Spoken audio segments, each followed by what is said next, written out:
are very pleased to welcome you today. Thank you for participating to the seminar. We are very excited as it is our first event all together. So today we're gonna start with how to get ready for conferences, PhD peer review seminar. So before getting into the event, I'm gonna present you a little bit who we are and what is our goal. So here are the PhD circle champions. So I'm Adeline, I'm from the University of Barcelona. There is also Fabio, that is from the Politecnico di Milano, so Polytechnic University of Milan. We also have Jisoo, or Jessica, that is from the University of California, Irvine. And Mithira Siva, that is from the IIM Ahmedabad University in India. So what is the goal of the SMS PhD Circle that has now been started since 1.5 years now? So it's an online peer-to-peer doctoral community that focuses on creating resources that are focused on the professional development of PhD students, and also that enables academic and practice-oriented initiatives. We are also trying to provide resources and initiatives to support PhD students throughout their research journey at whatever stage they are. And we are trying to engage PhD students in order to create an SMS PhD community where we can have several events and build activities that are related to the development of research skills and sharing information and also networking altogether.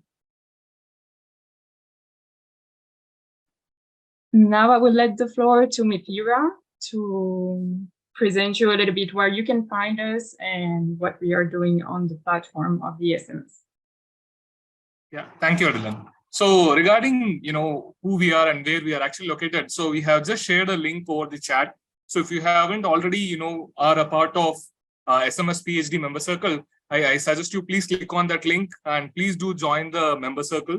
You can see the link over the chat window. And next slide, please. So you just need to click on the member circle and then you get to see all the circles which are over there.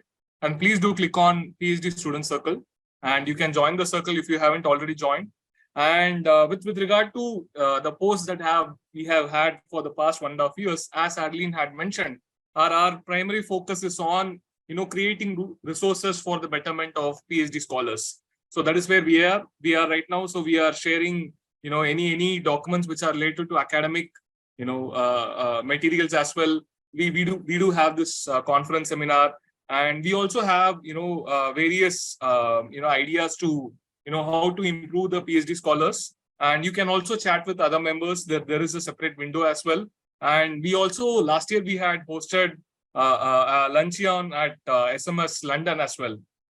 My colleagues, Jisoo and Fabio, they were part of the SMS luncheon, which was held actually by the PhD circle.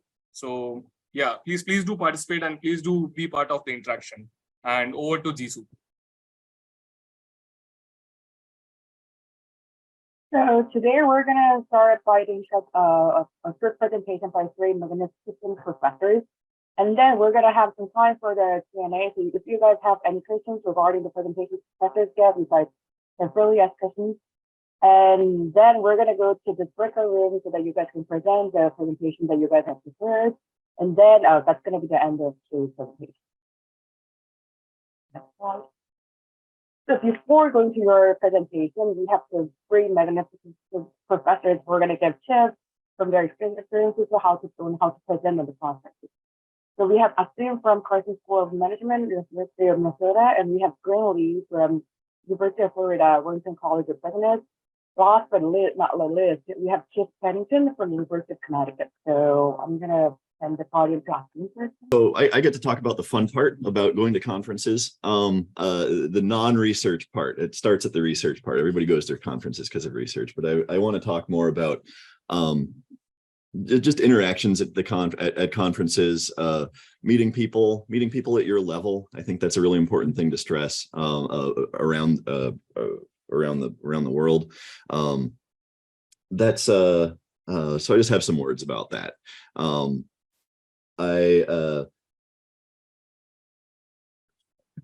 When I was on the job market, 2020, right? So that was 2 years ago. What was it? It was peak Tiger King, pre-vaccine, wiping your groceries, COVID, right? You didn't know what was going on. There were about half the number of jobs as there were going to be, and you were isolated, and it was awful, right? Everybody went through that. I was on the market during that. And the thing that made it good, it wasn't good. It wasn't good. The thing that made it okay, the thing that my primary advice I always give people about the job market, but this is good for the profession in general, is to just know your people. Know your people at your level, know a bunch of people that you click with, that you can bounce stuff off of and talk to. And that's just so important. Like Julia Aldona, Eric Lee, all these people I would talk to almost every day, like to some degree, at least one of them during the job market. And it was the best, it was super important for me. They went over they've done friendly reads. They've done, one of them's a co-author now, Anthony, who's a good friend from, now he's at Purdue. He was at Maryland. How did I meet these people? They're super important people to know generally, people at your level. Now, how do you know these people? I had the benefit going into the job market during COVID of my entire PhD career before that not being COVID, which is something that you all don't have, which I'm sorry for. But I went to a bunch of conferences, in-person conferences. I signed up for all the student things. I tried to trace back all these people that were important to me. I have a lot of, I was trying to think of where did I actually meet Melody? I don't even know. Oh no, we were assigned at a table. Almost all these people I met at a small conference, or I was assigned to a table with them at a big conference. And we just happened to click in some way, and we kept in touch. That's boring story, but it's the primary effect is go to things. This is not, I'm sure I'm speaking to the choir here, because everybody here signed up for this voluntarily, right? Everybody here doesn't need to be told this, really, but I want you to not, I want you to take advantage of every opportunity you have, because this is going to be important. I think a number of you are on the job market. If the abstracts I read were not job market papers, they could be. They're excellent. So I think that this ship is kind of sailed, and a lot of people are in this group right now, but we're going to conferences again now, right? So I want you to, I don't know if these are best practices, but they're what I have to say about going to conferences, meeting people, not doing the wrong thing, doing things that make you happy to be a part of the profession. So I've already said most of the things I was going to say, honestly, in my brief intro to this, but it was how you do this. You sign up for things. You go to student-oriented conferences were my favorite. TADC was super fun. It's selective. There's other ones, the East Coast. There's an East Coast one. There's a West Coast one. There's all these different things. I didn't end up going to those, but the student-oriented conferences are great, where you have to interact with the other students about their research to some degree. That was my favorite thing. I also met a bunch of people at AOM new student thing. Well, I forget what it was called. Managing your dissertation, I think it was called. There are some things that are half day chunks that are pre-job market, student oriented PDWs or consortiums. Highly recommend those. And it's I took the approach of just going there and trying to meet who I clicked with and who wanted to go out for ice cream later and that kind of stuff. And that was honestly perfect, because those people were not randomly chosen. You know, those are people who are going to be helpful to me in some way, you know, potentially in research, because I present myself in a certain way, right? I go to the STR conference or the STR table at AOM, and I say I'm interested in what did I say? I said something really vague. My first few years that hasn't really changed. I'm like interested in innovation and entrepreneurship. I'm not really sure what I'll be working on, but I really like the private motivations of individual workers, and like when workers or entrepreneurs are acting because of their private motivations, how that might affect strategic decisions from a bottom-up way. Like that's not changed about my research or my interest in management to begin with. And that put me at tables with entrepreneurship people, with innovation people. And it's great because these are the people I happen to meet, and these are the people that I stay in touch with. So yes, I always recommend going to these things where you are non-randomly set at tables of people that have to talk to each other. I'm not a natural extrovert, but I really value my people. I think you've seen this already. So this kind of thing is a really good way to start that going. Another thing about conferences that I think is a little bit more, I've come around on, I think it's a good thing now. You go to AOM, SMS is a little bit different, but you go to AOM and you present your paper. Everybody has this experience if you've done that more than a couple times, and the only other people in the room are like the other presenters, and you think, oh, this is a waste of time, but it's not. I see that as like a big round table. Like, okay, no, these are non-randomly selected people who are working on the same thing as you, more or less in some broad strokes way, and you can have a great conversation with them. So I like those now. I like it when there's a bunch of people who really care about that particular thing because they're presenting there, and you can have a discussion like an hour and a half, hour and a half with people that you might not have known about, who are working on stuff that's pretty relevant to you. So enjoy that. I think I like it like that now. It's not always, the point, but I find that the quality of conversation and feedback you get, the fewer the people, the better. The fewer and the more select, well, let's just say. I'm not sure how much time I have, but I'm going to talk a little bit about social events and then what not to do as well. So social events, those aren't the same thing. Go to the social events too if you want to. Sure, meet your people, do all this stuff. If you haven't been to AOM before, there's a party list that shouldn't be a secret. Everybody should know about it. It's on Twitter. AOM parties. It's just a big. The different divisions host some parties, usually Sunday and Monday night, and the different schools host something. It's not for everybody. Not everything's for everybody, but it's fun to go from party to party and see what it's like, just with a buddy, or find somebody. Say you were at one of these student things earlier, say, hey, let's try out these parties. That's a great way just to go, maybe meet whoever your friend knows or whatever. I recommend it. It's fun. I'm glad somebody's putting the calendar in the chat here. Okay, good. So it's fun. I recommend doing that. Don't overdo it. Don't drink too much. You're all grown-ups, that. But it's a fun way to mingle around, and it's just low stakes, super low stakes, go into different things. Now I realize this is kind of a presentation on networking. And when people think networking, they think of something more instrumental, and they think about, it feels kind of dirty for, you need to schmooze and all this stuff. I do not, that's not my style. I think a lot of people who are good at networking are not in our profession. to be honest.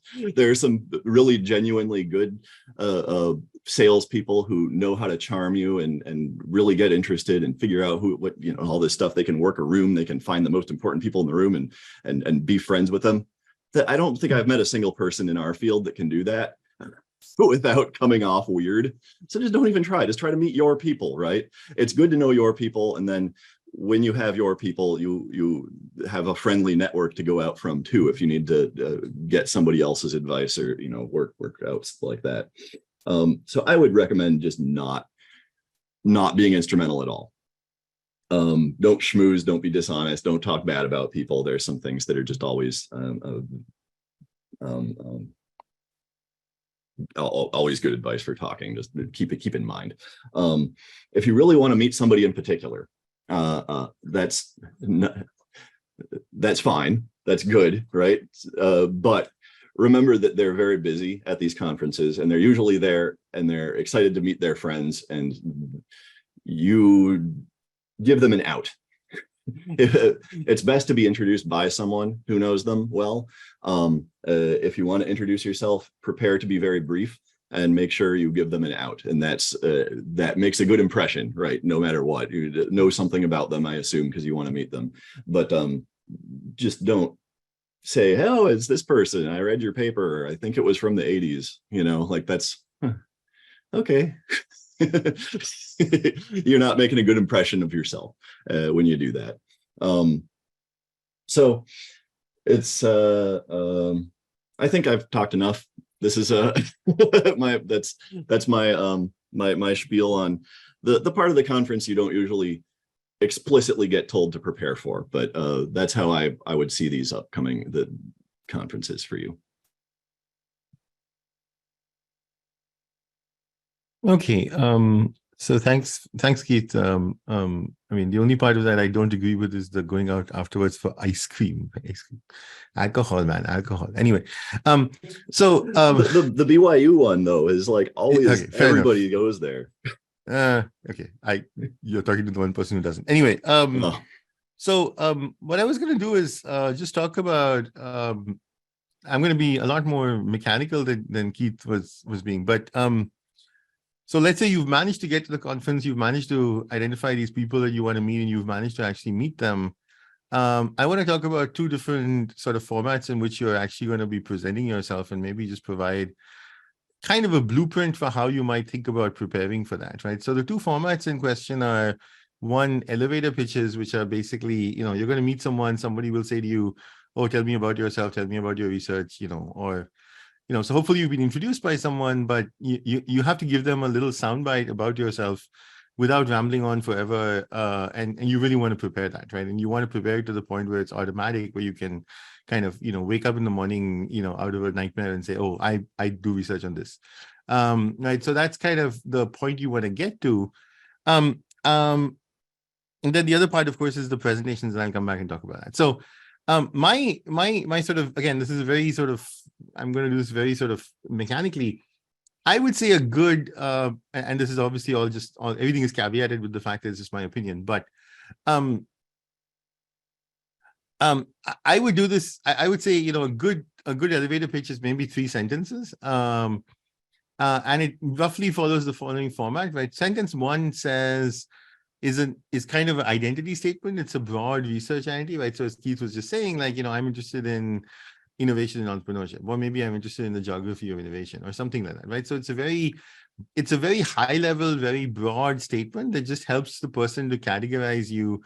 It could be a topic area, it could be a subfield, it could be a method, it could be a phenomenon, right? I'm interested in platform ecosystems, I'm interested in agent-based models, I'm interested in whatever, right? Some sense of how I should be thinking about you. And sometimes, especially if the work you're doing is very closely related to that of your advisor, it might be useful to mention who that person is. If that, if that just, again, you don't have to mention your advisor, but the idea is sometimes that can help to position you, right? So if Keith were to come up to me and say, oh, I study, geography of innovation, and I work with Miles Shaver, unless you've been living under a rock for the last 20 years, you know who Miles Shaver is. So you know something about Keith from hearing that, right?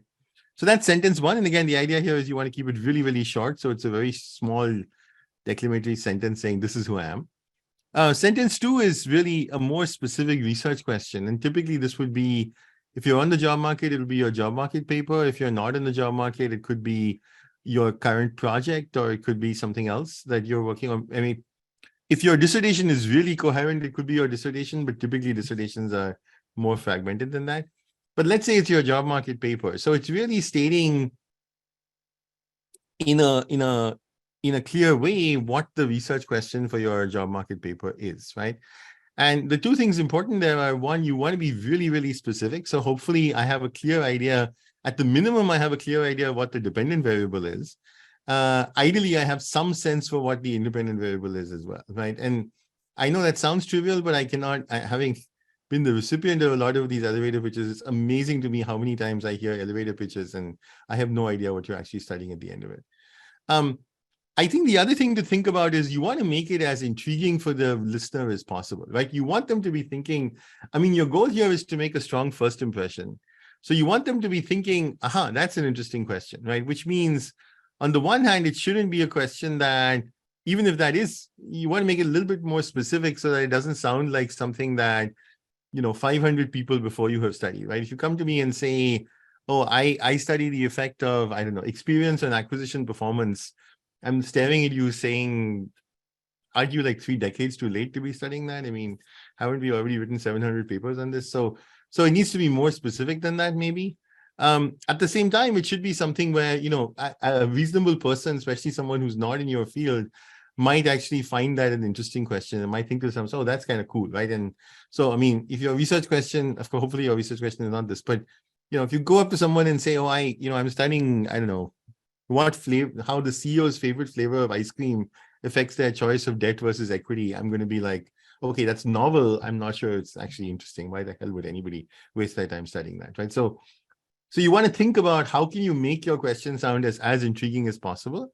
And one pro tip there, I think, is often framing it in terms of a managerial question, right? So saying, oh, I study how, if you're a manager and you have to make this choice, what does that look like, can be helpful, right? Because that kind of also spells out what the practical implication of your answer of your study is. And then sentence 3 is simply the answer to that question, right? And it's really kind of a summary statement of your main finding. And main finding doesn't have to be hypothesis 1. It could be, hypothesis 3. It's really kind of what is it that your study is finding? What's the answer that you're coming up with that is really you're going to claim a contribution from the study. What's the punchline, right? What's the big thing that you think you're contributing to the study, right? So, and again, I emphasize that because more often than not, people come to me and say, oh, I'm studying, I don't know, how to motivate complementers in platform ecosystems, but then they'll stop there and I'll kind of look at them and saying, and the answer is, and then they'll say, oh, well, the answer is it depends. And I'm like, okay, I'm walking away from this conversation now, right? So you have to be able to tell me if you raised a question for me, you have to be able to tell me what the answer is. You don't have to explain all the details. You don't have to give me, don't tell me, oh, I have 3 hypotheses and hypothesis 1 says this and that one is supported. And I have a second hypothesis and that's not supported. Like, don't do that, right? Because you're not giving me a presentation, but just tell me what's the big punchline that you think is the most interesting, right? Now, having said that, the 2 other things I'll quickly say, and then I want to move on to presentations are, one, sometimes depending on what you're doing, you might want to talk about research method. And I would only do that if you really think you're making a methodological contribution, right? So if you're running a, I don't know, field experiment in like Equatorial Guinea, that you might want to mention that in this pitch, right? Or if you've managed to get hold of, so sometimes, for example, you might be doing something that, the question itself is not that novel, but the method you have is really going to nail identification, for example, right? So I'm going to use the example of my colleague, Sandy Yu, who was on the job market a few years ago. Sandy's question was, do accelerators work? That's not a terribly novel question. The cool thing about her study was she was able to get internal data from the accelerator that allowed her to do a RDD design to look at, to rule out selection and look at the effects of accelerators, right? So when you tell me that, saying, I study, the effect of accelerators using confidential data that allows me to do an RDD, then I'm really interested in what you're doing, right? And then when your answer is, my answer is, they don't actually help to improve success, but they help them to fail faster. That's really interesting, right? So that's like 3 short sentences that you're able to convey everything. The last thing I'll say before I move on to presentations is, you want to practice the kind of standard elevator pitch, and you want to use that, a lot.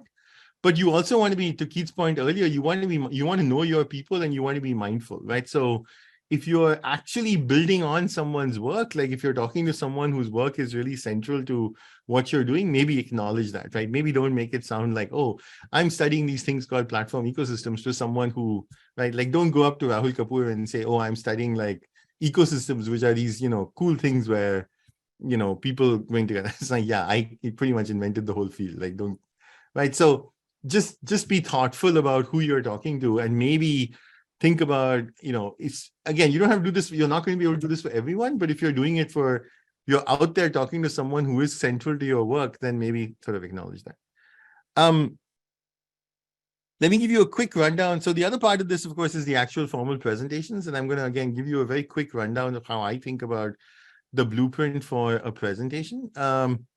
And by the way, I'm happy to provide offline. I'm happy to provide like notes on this stuff, like, because I did jot down a bunch of notes on this. But the main thing I'm going to emphasize in the presentation is don't stint on the back end. Okay, I watch a lot of 10-minute presentations or 15-minute presentations where at moment 12 you're still telling me about hypothesis 4B, and then in the next 2 minutes there's this little flash of light which says, oh, that's my table, look, I have 3 stars, okay, it's done. And I have no idea what that is doing, right? So the way I would do it, if I'm doing a 10, 12, 15-minute presentation, I would have maybe 8, 9 slides. Slide 1 would say, I mean, of course, title slide, but slide 1 would say, here's the problem I'm trying to solve. And again, often it could be more of a managerial problem. It could be a specific example of that problem, or it could be, but it's kind of, here's the thing that's missing in the literature that I'm trying to solve. Slide 2 will actually formally state the research question that I'm trying to get out. And that's really important because, again, I've seen a lot of presentations where, 8 minutes at the end of the presentation, I still don't know what your research question was, which is, then I'm really not following what you're doing. Slide 3 is typically just the kind of core theoretical argument you're making, right? So it doesn't have to be hypothesis 1, but it's like, okay, this is my basic theory. This is my basic argument. Slide 4 is typically, you have moderators, you have some extensions, whatever. So it's just saying, okay, here's how I'm elaborating that theory a little bit more. And often it doesn't have to, again, you don't have to state, it's a 10-minute presentation or a 12-minute presentation. You don't have to write out every hypothesis. You don't need to have a slide for every hypothesis. Often it's sufficient to just have a little box and arrow diagram or something, right? Like the more you're just communicating, and hopefully the logic driving your hypotheses is all tied enough together to the slide 3, so you can very quickly sort of lay out slide 4, right? Slide 5 then starts to move into, okay, this is the context I'm using. If there's some reason why you think the context is particularly interesting or important, or the data set is really novel or interesting, maybe highlight that. Slide 6 talks about the measures you're going to use and thinks about, again, provides justification for, if necessary, provides justification for why this is a good way to measure the constructs you're trying to measure. That's pretty standard. Slide 7 is the one I want to maybe emphasize. And again, I mean, obviously these numbers don't have to be exact, but slide 7 is the one I really want to emphasize, which I often find missing, is a slide on your actual research design. So how are you actually testing the thing you're doing? What is the variance coming from? Is it coming within firms? Is it across firms? Is it, over time? Is it in a cross section? Like if you're running a different diff, show me the parallel trends. If you're running some kind of matching, show me the match samples. Just explain to me exactly what you're doing and convince me that the design is valid. And I think I'm emphasizing this because I think that's the single this thing I find missing most often. And I think that's really important because otherwise it's really hard to know what you're doing. Then slides, 8, 9 will typically be your results. And the main thing I would say there is one, use figures as more than tables, right? Figures can really help sort of show what you're doing. Nobody in a 10-minute presentation is reading like, your tables, and like, especially even if you are doing tables, don't give me every single coefficient and make me do an eye chart. And two, I would definitely state the conclusions from your, like, don't say hypothesis 1 is supported. I don't know what that means. I probably don't remember what hypothesis 1 was. Give me a statement of economic magnitude, right? Tell me, the point estimate of this coefficient implies that a 1 standard deviation increase in this means a 10% increase in the likelihood of that happening, right? That way, both you've convinced me that you've told me what the economic magnitude is, you've also interpreted the coefficient for me, so I know what you're actually finding, rather than just saying, oh, H1 was supported or H2 was supported, because that really doesn't mean it. It also will keep you from over-interpreting interaction coefficients that your people interpret mistakenly. And then finally, you typically will have a contribution slide. Personally, I almost never present my contribution slide, because my whole logic is, if you haven't figured this out, you don't know so you'd want to have that slide, but honestly, you can often skip it. Hopefully, the presentation you've made has already communicated your contribution, right? So that's, again, just a very quick kind of thing of what would I want to see in a presentation. I'm going to stop there and pass it on to Gwen, but again, happy to take questions afterwards, and happy to sort of respond to things. Gwen? Yes, thank you, Aseem. I like the very detailed, presentation blueprint, and all the guidance in do the detailed presentation preparation plus the elevator pitch. What I want to do is to connect what Aseem said to what Keith said, and then blend it with my take of their advice. So for me, I think being a PhD student, is a time where it's identity searching. It is, trying to do impression management, but not too much. And, I remember receiving the following advice when I was a PhD student many years ago, and it goes something like, every talk is a job talk. And that feels very heavy. That feels like every time I open my mouth, I am being evaluated. So that is scary. So on the one hand, it's really nice to have the advice on, having these blueprints and boiler templates. And then at the same time, feel like I'm actually not alone, like what Keith's saying, go to your people, the PhD things, because it is a community. So what I want to build on both points, is that, yes, we have the sign up and show up, right? That's the spirit that Keith was advocating, sign up and show up, be present. That's what the attendance and participation mean. But then also the crafting, what Aseem said, there is some preparation that is required because you don't just show up and not being able to deliver the parts that you want to leave an impression with. And then so the way I want to blend this, maybe something that is, you can see them as etiquette, but for me personally, those are the things that current days you have more available access to them, but back when I was a PhD student, I didn't have them. So I think that would be something, if you haven't already taken up the habit of doing so, by all means do that. So 3 really simple things. 1, the ID tag. We had very simple ID tags, but then now if you look at least with, conference ID tags, they give you color codes, they give you markings. So a lot of the identity issue actually is more easily resolved because you have those markings. So one thing that I noticed that I would encourage people to do is to actually pull up your ID tag and show it to the people that you're talking to. The surrounding is crowded, it is noisy, right? So help each other just by presenting your ID tag, and then it has a lot of information, right?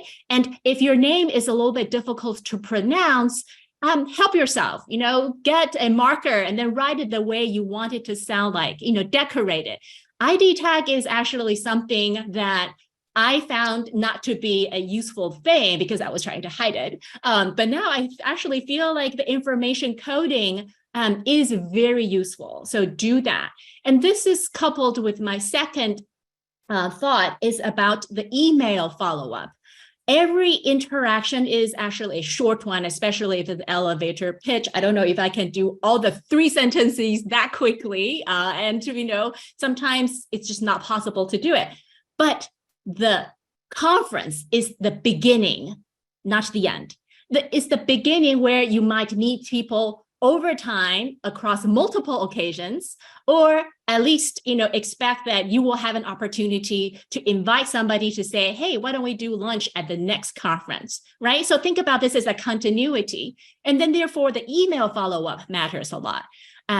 Your generation is a lot more active on social media. So this interconnectivity, think of it as being sparked by the initial meeting at a place, but the relationship building is over time, right? And then so I think, yes, you present your ID tag, but then it would be nice to have an email follow-up. And this applies to, your people, like how Keith was saying, but then it also can apply to any random chance encounter at the conference. I think what's so beautiful about conference is that it's a gathering of people in mind, and not everything is kind of this pre-assigned organized activity, right? So there are a lot of things that we do, especially, the SMS, we promote a lot of activities, we serve our members. So we pre-organize these things to make the access open, inclusive, and then easy. But you also have to do your part. So first thing, make sure you present your ID tag so people can see it, and then have some visual connection. And then 2, have an email follow-up. And then the third thing is sort of, during the conference, right? I have seen people using visual aids. This is a very recent happening. And I think increasingly it is okay. You have a phone, you have a screen. So if you have something you want to show, it is actually okay, to just show a graph or something. It actually saves a lot of time, and it makes a clearer understanding, because with all these words flying, it's actually more difficult to understand. And then so if we take Aseem's advice in thinking about explain your effect size, right? Translate that to be a visual, and actually it could be one of your slides if you want, but think about data visualization, right? Rather than communicating just with words, try to have a presentation, a picture, right? And then so that picture says a lot more than the little things. And imagine it's just really noisy with a lot of things and people flowing around. So it's actually very okay to use your phone as a way to communicate your ideas. And I have personally found that to be very useful. And those are the 3 things that I didn't take advantage of, or they were not as available. And I would encourage you to think about when it's attendance and it's participation, right? Present your ID tag. It saves a lot of the, like pronunciation things, and, time to warm up, because we all know we are designing these ID tags to serve a single purpose, and that is to introduce yourself. 2, to be able to do an email follow-up, and that provides the continuity from conference to conference. It is not just a one-time meet, but you build a relationship over time. And then, the third thing is, use your phone to do something that is very easy to explain what you want to communicate across. So those are the 3 pragmatic elements that I would encourage you to think about. So I'll pause here. I'm happy to interact over Q&A. Thank you, Keith, for the wonderful advice. So we're going to open the floor to the audience for the questions. So if you guys have any questions, please raise your hand so I can point you out to the Okay, Kaul, you want to go ahead and ask? Yeah. Thanks for sharing all the useful tips and your experience. I have a question which I don't have a good answer myself, so I want to raise it here. So at this big conference like AOM and SMS, you probably meet a lot of people who are not from your area or your expertise. So in such scenarios, how to present our research to those people who are relatively remote from your research field, which something I feel very difficult to do that.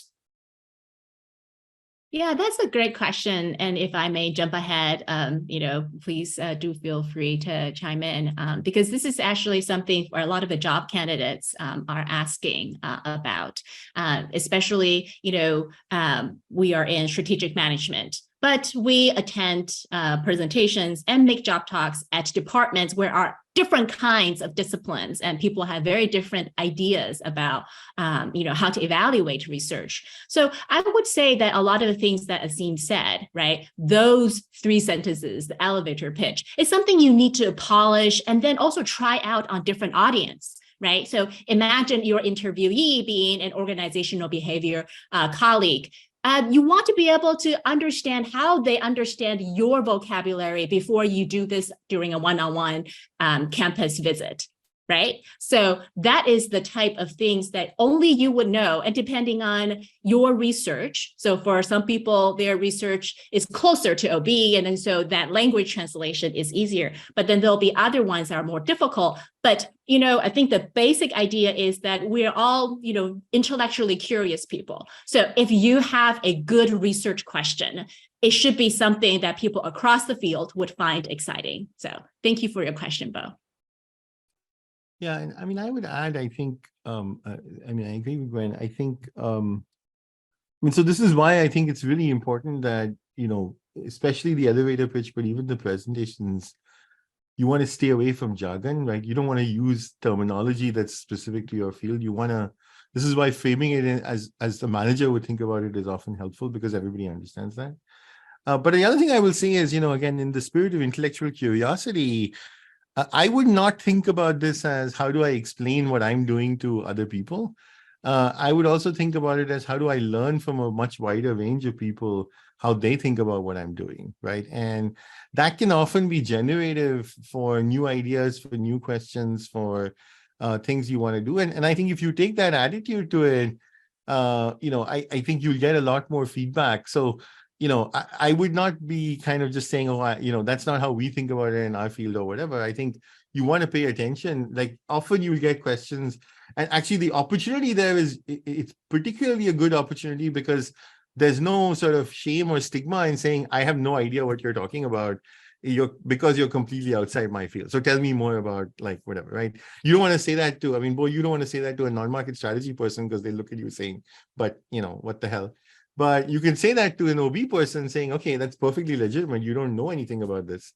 Tell me more about it and let's talk about it, right? So again, I think the broader point is you want these presentations and these elevator pitches to be generative of additional conversations, right? The more you can get people to talk to you about stuff, the better you're doing. Even if they're talking to you and explaining to you why everything you're doing is wrong, that's still better than them just walking away from you, because that's complete death, right? Hi, thank you very much for these really interesting insights that you shared. I have 2, let's say, practical questions to ask. One is, during these conferences, we have the chance as PhD student to, for example, to interact with high calibers and to share our research. And most of the times during the conferences, it's quite easy to interact, and actually most of the times you also get really nice feedback. What I found really difficult is to maintain the conversation through emails, because most of the time these people, of course, are overcrowded with emails, and therefore you get lost in their mailbox. So the first question is, do you have any practical tips in how to do that? And the second question, I think it relates to many of us. We would like to do, visitings, and doing a PhD visiting or to one of these universities or one of these professors that we are interested in, that we can meet at these conferences. How do you approach? Do you have any ideas of how to do that? How you can introduce yourself and propose yourself for a visiting? Is there anything that you will accept or like the most of a candidate asking for a visiting? Okay, so I guess I will take a crack at that. I'm not sure I know the full answer to this. I think for the first part, I don't really have any tips. But I guess I would say I don't think you actually need to keep the. I agree with Gwen that you want to try to kind of keep that conversation going, but at the same time, I don't think you need to keep the conversation going, for a long time. I think just sending that email and reminding someone of what they said to you. So I do think it's important to kind of, maybe remind people, like, don't send a generic email that says, oh, it was really nice meeting you, because that's not helpful, right? Send an email saying, we met at such and such a time, and I really appreciated your comment about this.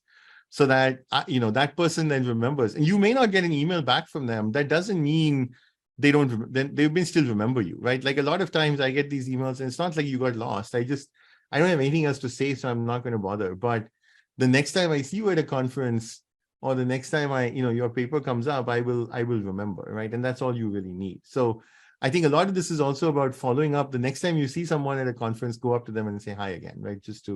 So I think it doesn't have to be a follow-on email. I think the visiting thing is a lot more targeted, right? And I think that's really about, I would, start by seeking them out at specific, like at the sessions that they are at. Maybe they're, on a panel for a PDW, maybe they're on a panel for a workshop, maybe they're, giving a talk somewhere, like in one of these like SMS panels.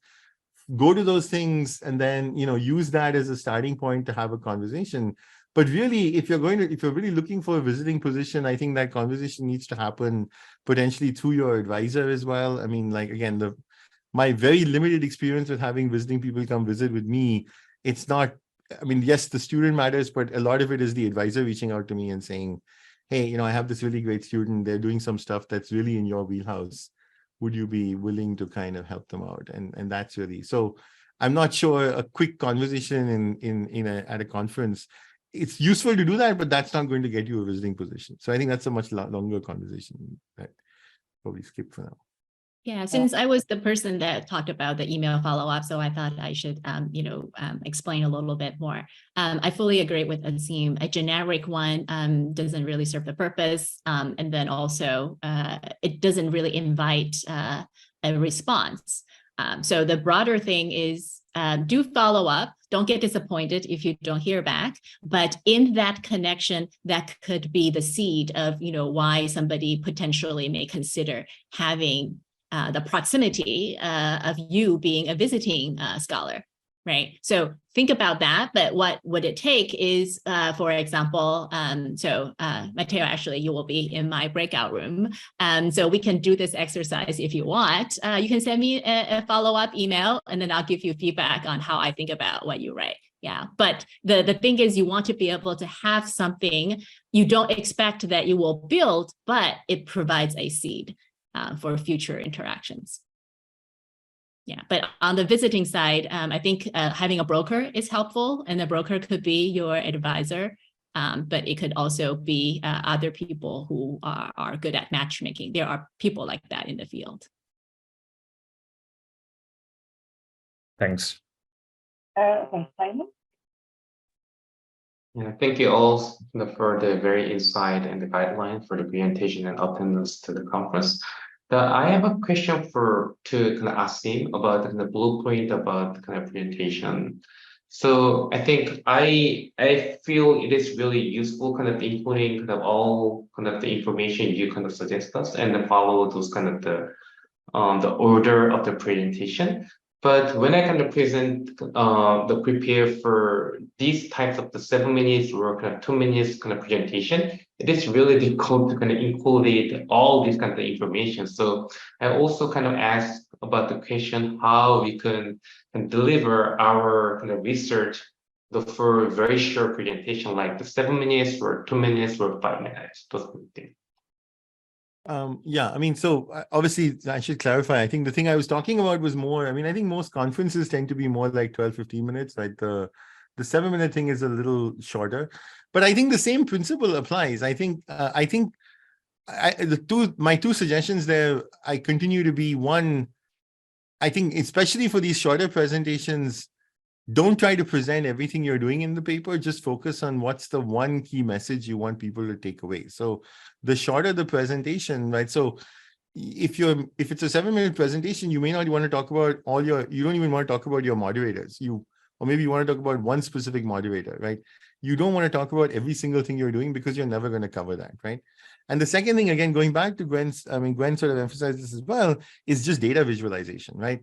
Like a picture is worth like 1,000 words. So like, just show me, like, if you're doing a 5-minute presentation, say, here's the question, here's the, here's my one quick summary, here's the basic argument I'm making. And there you may have to skip the research design part, but, you could, again, show me as clearly as possible what you're actually finding in the graph, saying, for this versus that, here's what the difference looks like, right? And then that's sufficient for me to, get an idea. So I think the basic principle of sort of saying, make sure you have balance between the front end and the back end, and don't be afraid to let go of a large part of what don't get into all the details. Just focus on what's the main contribution. Becomes even more important as you get to shorter and shorter presentations, right?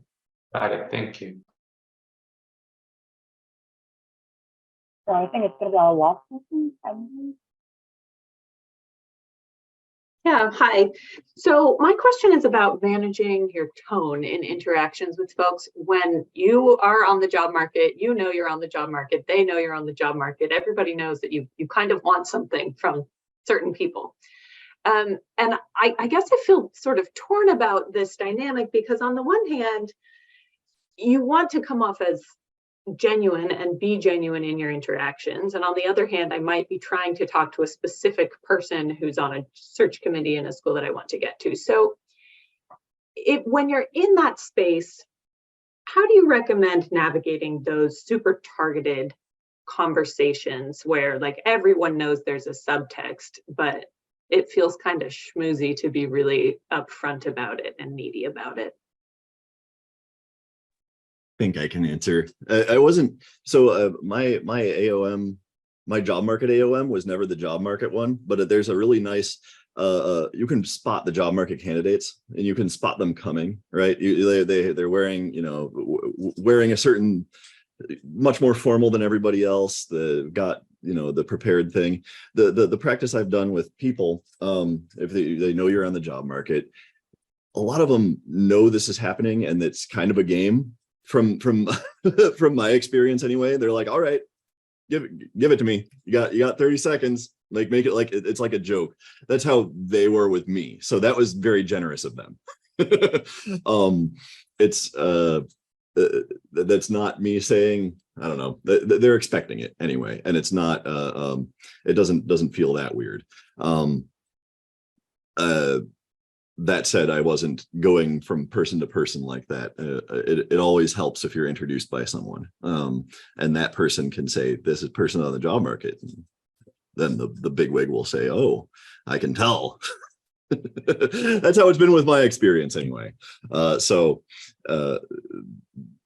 being brief and memorable in the right way is what I'd recommend, I guess. I mean, I totally second that. I think people understand you're playing a game, and I think people play along. It's fine. I don't think it's a big deal. I mean, the two things I would say is, one, I think to the extent that you do have, I mean, hopefully, particularly if you're really excited about a job in this place, there is somebody in that department who you do have a connection with and who are your people, right? So potentially, to the extent that you can, you might want to seek them out as opposed to, right? Like, there's value in finding the people who are your people in that department and reaching out to them. The other thing I would sort of warn against doing, right? So I know Keith was talking about things you shouldn't do. The one other thing you should not do is don't stop talking to people just because they don't have a job, right? So like every conference, every year at Academy that Minnesota is not hiring, I meet at least 3 people who come up to me and say, oh, Minnesota, are you guys hiring? Oh, no. Okay. And then they completely like turn away and walk away from me. And it's like, you might want to think about a longer term picture than just like your immediate job, right? Because I'm, believe me, I will remember. Like, and so just kind of, again, to Keith's point, just be yourself, kind of have this conversation. Yes, there'll be people who, I think the big difference is don't expect too much follow-up, right? Like the folks who are doing it just because you're in the job market, it's fine. Like they might ask you like a little question and they walk away. That's all you need. So don't stress if like you send them an email and you don't hear back from them. It's okay. Like that doesn't mean you've done your job and you're in the running and it's all fine, right? So I wouldn't stress about the fact that I gave the person my elevator pitch and they said, oh, that's very interesting, and walked away. It happens. Like, don't think of that as a negative thing, right? A follow-up question to that, if I may. How much do those sort of casual elevator pitch interactions matter when search committees are evaluating them? If they remember, does it make a difference? Does it swing the decision either way? Okay, I can only speak from my experience in Minnesota. I would say not all that much, but on the margins it does. I mean, I think if there's a bunch of people in the room who kind of say, yeah, actually, I remember this person, and I remember having this conversation. I remember having a conversation with this person, or I've met them too. That's going to help you, right? So, is it going to compensate for the fact that you have like, that you don't fit the profile, or that, they really want people who have like multiple publications and you don't have any? No. But on the margins between picking you and picking someone else, is it going to make a difference? So again, I wouldn't, what I'm saying is I think they're worth doing, but they're not worth stressing about. It's not like you're going to make or break your career based on this stuff. At the same time, it doesn't hurt you to, maybe you'll get one more job talk out of this than you might have got otherwise, right? This is the way I would think. And I don't know if Gwen has a different, or Keith have a different perspective. Yeah, let me just check with Jisoo. Jessica, how much time do we have for the Q&A? I think if we were to give some more advice, I think we can do that, but I think we're going to pretty much have to the presentation. So I'll just have a very brief comment, and then Angeline, if you want to follow up, we can talk more. But the general idea is that one is always trying to make the best communication of your research ideas. That's why we're in this field. And job candidate or not, it actually doesn't matter from my point of view, because you're always interacting year after year, conference after conference. It just happens that when you're on the job market, you get a lot more attention. That's all. It's actually easier to talk to people about your research. But I think this idea of going to a conference and engage your research idea, that should be, you take it as your job and your research dissemination responsibility. That's it, right? Don't put too much pressure on yourself, and don't worry about, how other people respond. Yeah, so I would say chill about the reaction, but focus on how you want to communicate, how you want to share your research. It's actually very exciting to share research. Thank you, Aseem, Gwen, and Keith, and hopefully people who attended this session, it will be a stranger. And I think Fabio will introduce about the great opportunity that we're going to have for the in-person interaction at SMS in Canada. So I'm going to hand it to Fabio. Okay, thank you, Jisoo. So we want to, since the parallel session can last, some parallel session can last longer than others, we decided to provide you some final remarks before the presentation. So at the SMS conference, we will not organize to get an ice cream together, Kate, no party, Aseem, but a lunch together on the 3rd of October. So it's the last day of the conference. And for sure, Jason and I will host you during the lunch. So this is the next event also to foster a bit this community for PhDs. So what about the 3 sessions that we organize? First of all, we will have 3 breakout rooms. The first session is on technology and ecosystem evolution. The second one on entrepreneurial challenges. And the third one on innovation and demand-side perspective. I want to remember you that each presenter has 7 minutes plus around 8 minutes to get some feedback. I will open, and with my other colleagues, we will open the discussion to the audience. They can simply raise their hands. And if there is not enough time, they can add also other additional comments in the chat. For the presenter, we will also provide you the feedback of your review papers that reviewers provide you after the seminar.